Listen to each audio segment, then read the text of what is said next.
মেসিকাণ্ডে গত শনিবার অরূপ বিশ্বাসকে ৪৮ ঘন্টার সময়সীমা দিয়ে নোটিশ পাঠিয়েছিল পুলিশ। প্রাক্তন ক্রীড়ামন্ত্রীকে দেওয়া সেই ডেডলাইন ফুরোচ্ছে আজ। এখনো পর্যন্ত মেসিকাণ্ডে পুলিশের সামনে হাজিরা দেননি অরূপ বিশ্বাস। কথা বলে নেব আমাদের প্রতিনিধি ময়ূক ঠাকুর চক্রবর্তীর সঙ্গে। ময়ূক, এবার কি হতে চলেছে? দেখো, ইতিমধ্যে ৩বার নোটিশ কিন্তু বিধাননগর কমিশনারেটের তরফ থেকে দেওয়া হয়েছে। প্রথমবার নোটিশ দেওয়া হয়েছিল অরূপ বিশ্বাসকে ৫ তারিখ তাকে হাজিরা দেওয়ার কথা বলা হয়েছিল, তিনি দেননি। এরপর আবার নোটিশ করা হয় ৮ তারিখ হাজিরা দেওয়ার কথা বলা হয়, সেটাও তিনি দেননি।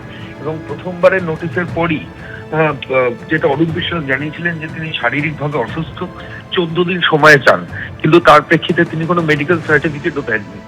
এরপর পুলিশ তাকে থার্ড নোটিশ করে, তার নিউ আলিপুরের যে বাড়ি সেখানে পুলিশ গিয়ে লাগিয়ে দিয়ে আসে, নিউ আলিপুর থানার পুলিশ দুটো নোটিশ। এবং তৃতীয় নোটিশ পাওয়ার পর ৪৮ ঘন্টা পুলিশ আধিকারিকরা সময় দিয়েছেন যে এই নোটিশ রিসিভ করার ৪৮ ঘন্টার মধ্যে প্রাক্তন ক্রীড়ামন্ত্রী অরূপ বিশ্বাস তাকে বিধাননগর কমিশনারেটের বিধাননগর সাউথ পুলিশ স্টেশন সেখানে আসতে হবে।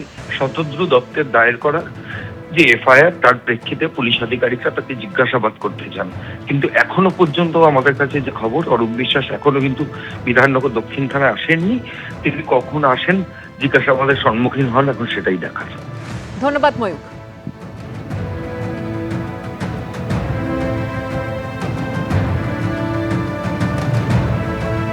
গত বুধবার আমরা দেখেছিলাম বিচারপতি সৌগত ভট্টাচার্য কড়া পর্যবেক্ষণে বলেছিলেন মেসিকে জড়িয়ে ধরে অরূপ বিশ্বাস দাঁড়িয়ে আছেন।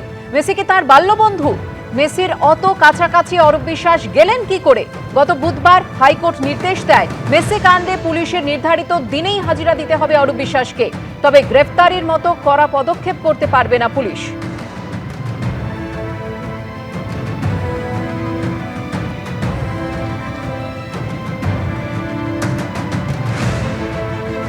এরা অপরাধ করেছে, বাংলার বদনাম করেছে, সাধারণ মানুষ এতদিন মুখ বন্ধ করেছিল। এখন তারা অভিযোগ জানাচ্ছেন, তদন্তও হচ্ছে। মেসিকাণ্ডে অরূপ বিশ্বাসকে দেওয়া নোটিশের ডেডলাইন প্রসঙ্গে মন্তব্য দিলীপ ঘোষের। এরা যা অপরাধ করেছে, যা অপমান করেছে লোককে, আর বাংলা যে বদনাম করেছে, সাধারণ মানুষ এদিন মুখ বন্ধ করেছিল, এখন তারা কমপ্লেন করতে আরম্ভ করেছেন, তার তদন্ত হচ্ছে। আর বাকি কিভাবে ডিমের দাম বাড়ছে আপনারা দেখছেন। আর এটা চিন্তার বিষয় আছে, কমপক্ষে মানুষ ক্ষোভটা ডিমের উপর দিয়ে দাঁড়াচ্ছে। যদি ইট পাটকেল নিত, ইটের দাম বেড়ে যেত।